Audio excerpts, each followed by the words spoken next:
Hola, hola, muy bien. Bueno, buenos días a todos y todas. Saludamos a todos aquellos que desarrollan la función de padres en este día. Me gusta la palabra que paternan, ¿no? Aquellos que paternan, que llevan adelante esa función cotidianamente. Muy bien. ¿Ven? Vamos a revisar los celulares y vamos a silenciar los celulares. Si tenemos que recibir alguna noticia o algo, lo ponemos en vibrador y si no, en media hora lo podemos apagar y no tener ninguna interrupción.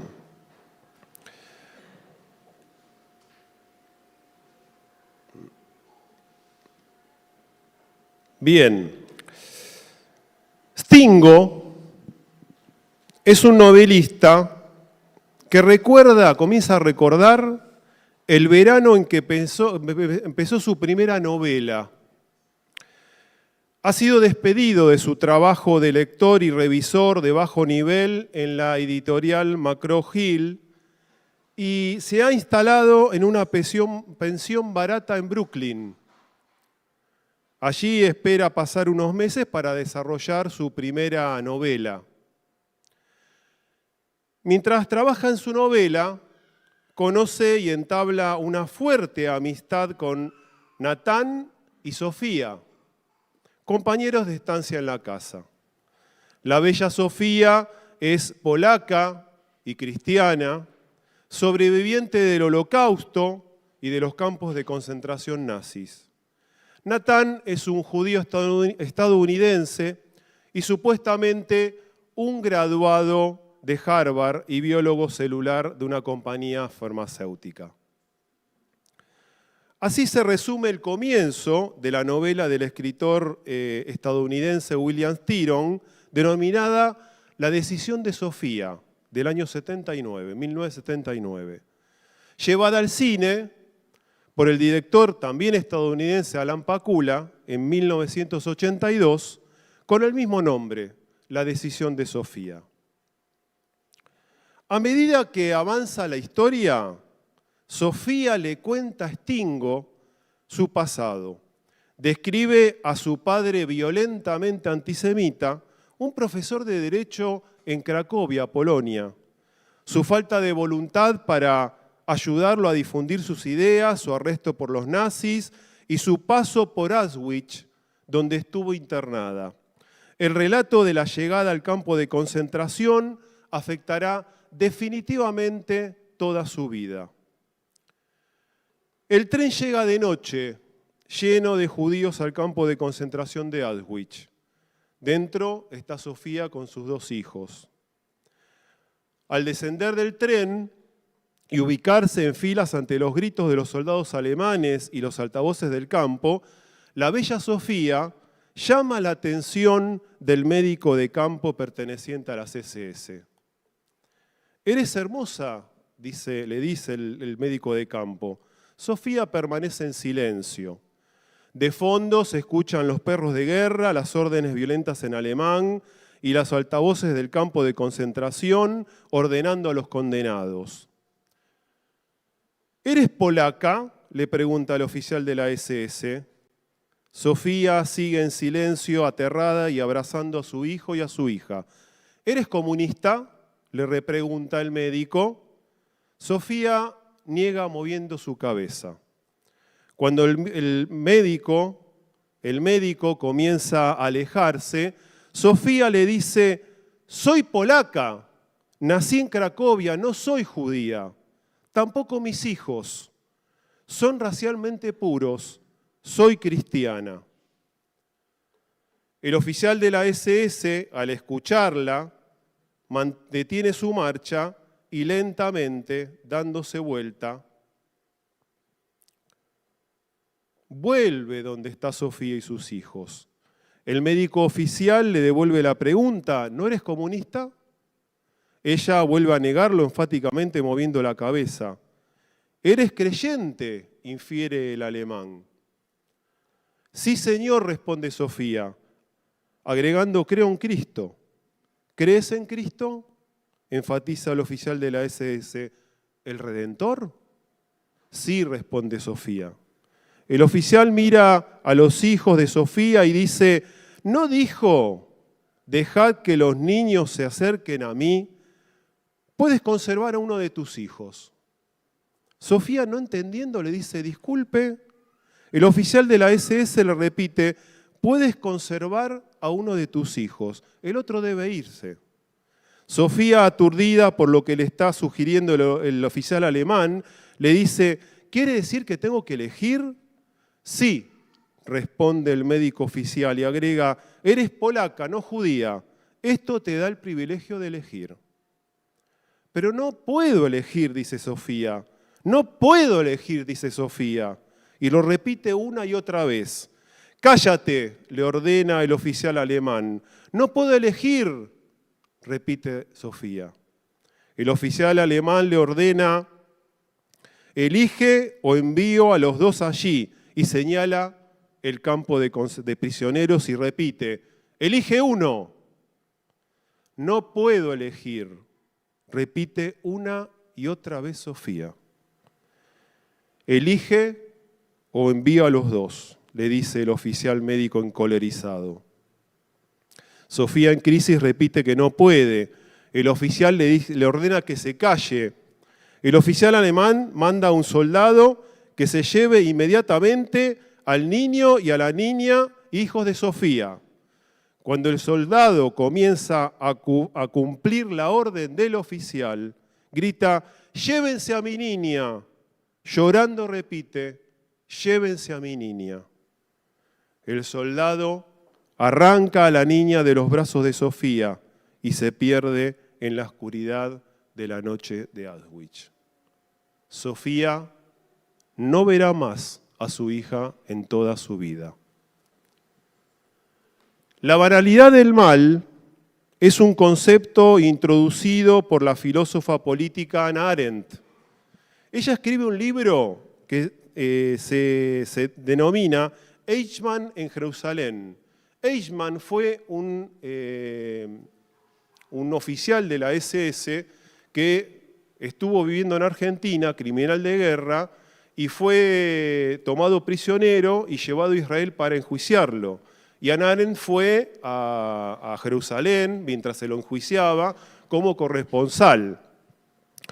Y ella llegó a la siguiente conclusión. Dice, Arendt argumenta que Eichmann no es un monstruo malvado, sino más bien un burócrata obediente y mediocre que simplemente seguía órdenes sin reflexionar sobre las consecuencias morales de sus acciones.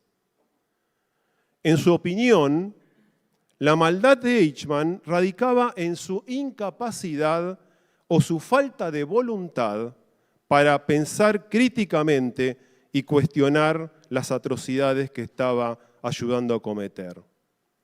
Fue falta de criterio, falta de pensamiento libre, lo que impidió siquiera cuestionarse si las órdenes que eran justas o no lo eran. Alejandro Tarantino, en su libro El prestigio de la oscuridad, del año 2016, dice, la indolencia, es decir, la apatía, la indiferencia, el desinterés, la insensibilidad, hecha normalidad, es el mal. El que muere en la vanidad del mal y cree vivir jamás entendió la dignidad intrínseca de las personas. Allí reside su esclavitud y su peligrosidad.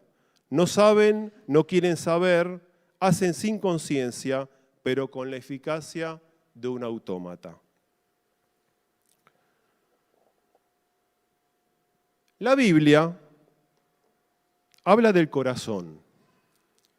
El corazón es descrito en la Biblia como el asiento de los deseos, la inclinación de los afectos, de la voluntad, de la inteligencia y de la conciencia. Fíjense lo que dice Mateo capítulo 13, versículo 15.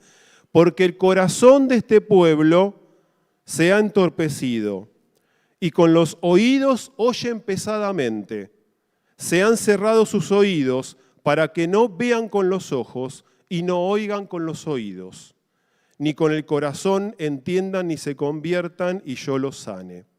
Y en Efesios capítulo 4, versículo 15, entenebrecidos en su entendimiento, excluidos de la vida de Dios por causa de la ignorancia que hay en ellos, por la dureza de sus corazones.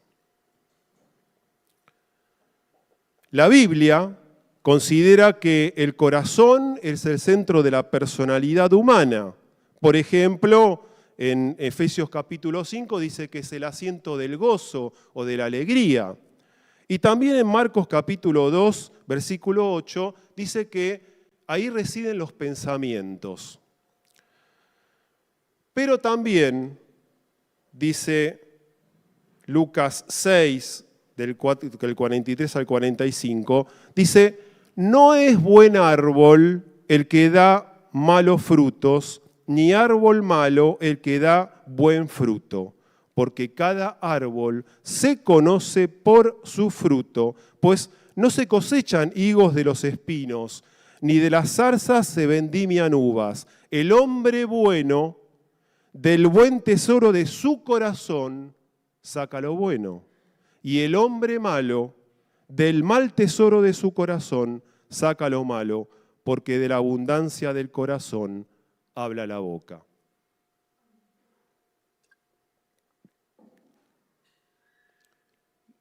La pregunta es, ¿cómo es la presencia del rostro del otro? Ese rostro que debería hacer brotar hospitalidad, solidaridad, en el corazón se convierte tantas veces en un lugar de violencia o de indiferencia o de desinterés. Hay un filósofo lituano, Emanuel Levinas, que dice la siguiente frase en su libro Descubriendo la existencia de 1949.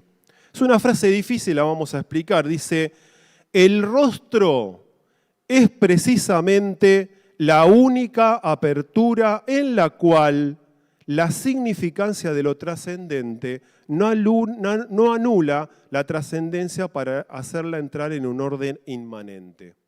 ¿Qué quiso decir Levinas? Ejemplo. Se acerca un hermano y me dice, hola Alberto, ¿cómo te va? Bien, bien, acá andamos.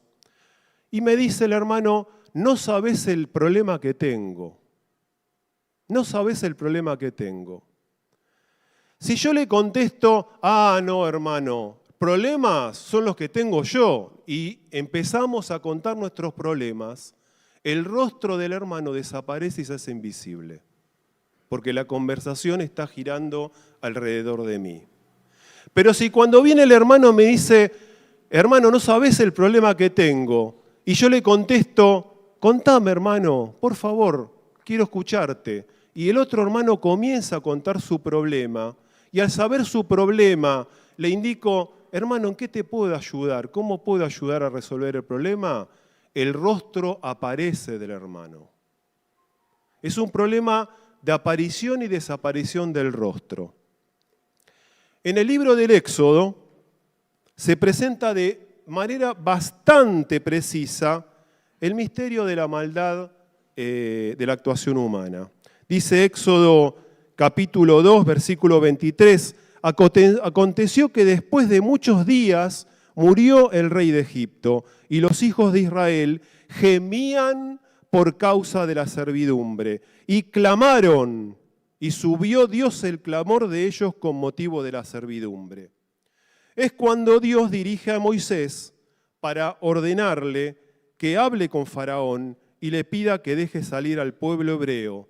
Y en el texto dice lo siguiente, en el capítulo 4 de Éxodo.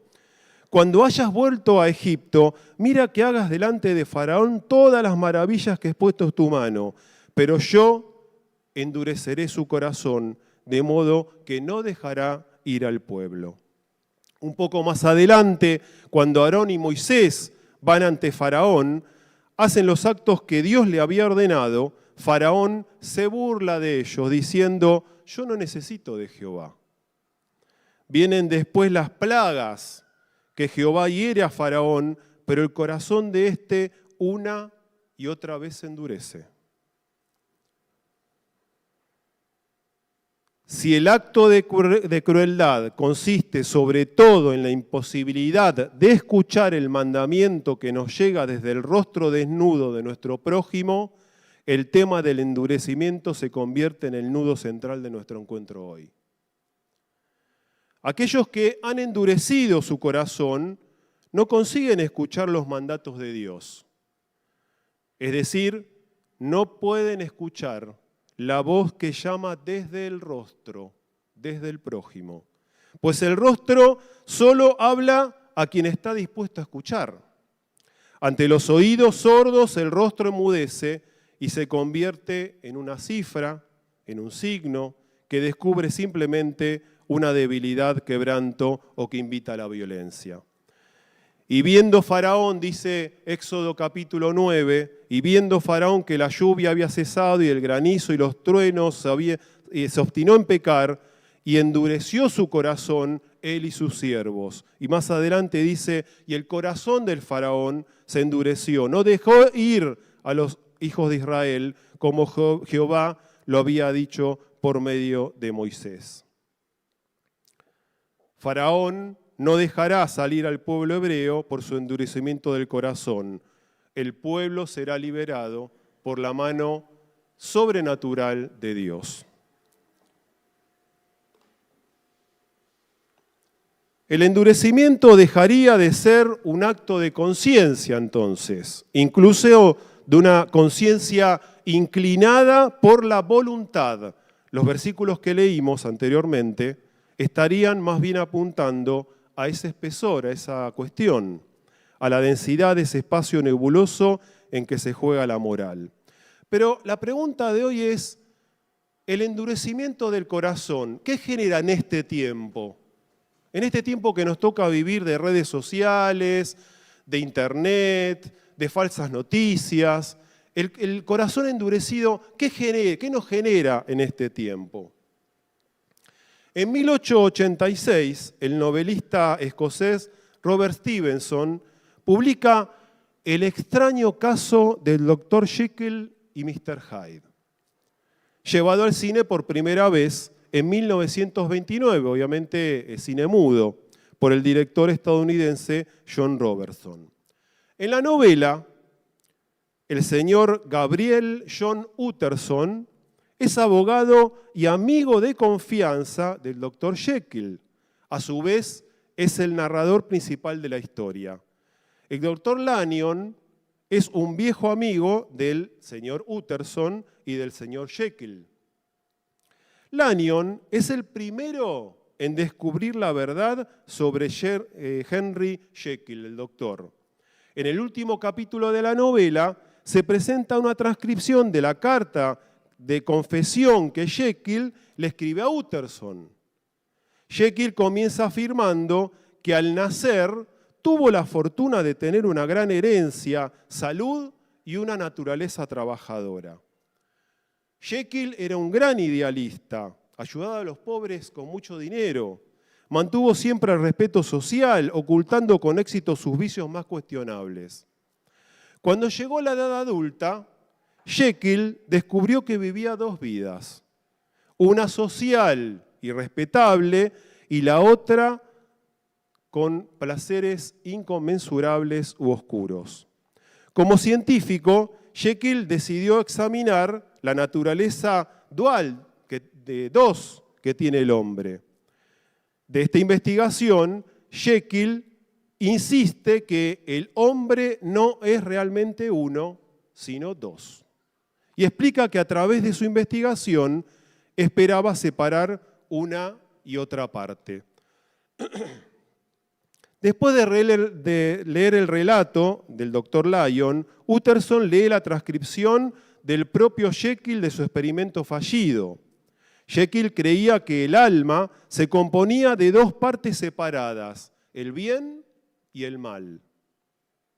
Estos dos seres separados, pensaba, viven en un continuo e inherente conflicto, siempre estaban en conflicto. Poco a poco Jekyll comienza un experimento en el que intenta diferenciar completamente estos dos aspectos de la naturaleza. Jekyll experimenta extensivamente y luego prepara dos pociones, dos brebajes. Una que lo transforma en Edward Hyde y el segundo lo vuelve a transformar en Henry Jekyll. Este experimento asombrosamente exitoso da comienzo a la extensa exploración de Jekyll de su otro yo, un hombre completamente cómodo en su comportamiento moral corrupto, a quien finalmente nombra Edward Hyde. Este comportamiento continúa por unos meses hasta que Jekyll se había acostado como Henry Jekyll y había despertado como Edward Hyde. Jekyll se alarma al transformarse de Hyde sin tomar las pociones y con el peligro de que asuma totalmente el control de manera irrevocable. Preocupado por haber sobrepasado sus límites, Jekyll decide renunciar a la libertad de Hyde y durante 2 meses mantiene la identidad del Dr. Jekyll. Desafortunadamente, se ve torturado por el deseo de Hyde de participar libremente en actos malvados y una vez más toma la poción. Desafortunadamente, en este punto, Jekyll ya se le había dado demasiado poder a su lado malvado. Hyde era una parte irrevocable del carácter de Jekyll y las muchas transformaciones y conductas malignas solo fortalecieron su poder. El endurecimiento del corazón produce disociación, es decir, división, desdoblamientos, fraccionamientos, es decir, que actuamos según quién está delante o en el lugar en que estamos. De una manera actuamos de una manera, en otro lugar actuamos de otra. Edsel Cardenia, en su trabajo denominado El dominio de la disociación, de 1994, denomina disociación como módulos o sistemas mentales no conscientes o no integrados, no están integrados. Hay lugares donde el rostro de Dios y el rostro del prójimo desaparecen y se hacen invisibles. Es decir, que hay momentos en nuestra vida que el rostro de Dios y el rostro del prójimo aparecen, y hay otros momentos que ese rostro de Dios desaparece. Ejemplos. En la iglesia, como Jekyll, pero en las redes sociales como Hyde. En la vida social como Jekyll, pero en la intimidad del hogar como Hyde. En las alabanzas de Dios que llegan hasta las lágrimas como Jekyll, pero con las injusticias ajenas no me interesan, Hyde. Con mis errores los considero como Jekyll, pero con los pecados de otro, Hyde. Con mis necesidades, Jekyll, pero con un compromiso con Dios, Hyde. Agradecidos por la misericordia de Dios, Jekyll, implacables con el otro o con el error del otro, Hyde. Perdono, Jekyll, pero nunca olvido, Hyde. Dice Romanos 7, porque yo sé que en mí, es decir, en mi naturaleza débil, no reside el bien, pues aún tengo el deseo de hacer lo bueno y no soy capaz de hacerlo. No hago lo bueno y quiero hacerlo, sino lo malo que no quiero hacer. Ahora bien, si hago lo que no quiero hacer, ya no soy yo quien lo hace, sino el pecado que está en mí. Romanos 7, del versículo 18 al 20. Y dice Santiago capítulo 3, del versículo 13 al 18, ¿quién es sabio y entendido entre vosotros? Muestre por la buena conducta sus obras en sabia mansedumbre. Pues si tenéis celos amargos y contención en vuestro corazón, no jactéis. No mintáis contra la verdad, porque esta sabiduría no es la que reside de lo alto, sino terrenal, animal y diabólica. Porque donde hay celos y contención, allí hay perturbación y toda obra perversa. Pero la sabiduría que es de lo alto es primeramente pura, después pacífica, amable, benigna, llena de misericordia, de buenos frutos, sin incertidumbre ni hipocresía. Y el fruto de justicia se siembra en paz para aquellos que hacen la paz.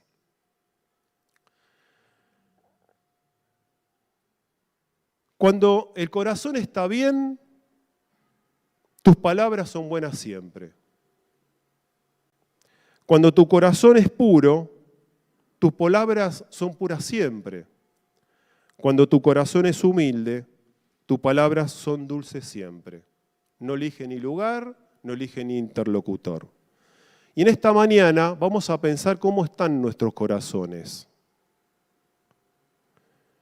Quizás tengamos que evaluar nuestra forma de hablar. Hablamos de una forma en la iglesia, pero cuando cruzamos la puerta hablamos de otra forma. Nos comportamos de una manera en un lugar, pero en otro lugar nos comportamos de otra manera. ¿Cómo son nuestras relaciones cotidianas? Tenemos que evaluar nuestras palabras y nuestras relaciones cotidianas para descubrir cómo está nuestro corazón. Dios quiere que tengamos un corazón sano, no desdoblado, no disociado. ¿Cómo está nuestro corazón hoy? Estamos viviendo un tiempo en donde es muy común esto, estar actuando según quién es el interlocutor o según el lugar. En el trabajo somos una cosa, en nuestra casa somos otra, y los hijos lo ven. Estamos en la iglesia, hablamos como Reina Valera, y afuera con otro lenguaje. Consideramos ciertos amigos y hermanos y les ayudamos, pero a aquel que no conocemos, mejor echarlo. Dios pide un corazón unificado, no endurecido. Y cuando el corazón no está endurecido, los valores de Dios, las enseñanzas de Cristo fluyen hacia los que están alrededor mío, sin distinción, y aparecen los rostros, no se hacen invisibles. Que Dios nos bendiga en esta mañana para poder estar meditando esto, evaluando durante la semana que empezamos hoy, cómo está nuestro corazón. Evaluemos nuestras palabras, qué palabras usamos acá, qué palabras usamos en nuestro hogar, qué palabras usamos en el trabajo, qué actitudes tenemos en cada uno de los lugares que frecuentamos cotidianamente. Y ahí vamos a descubrir si nuestro corazón está unificado o si está disociado. Que Dios nos bendiga en esta mañana.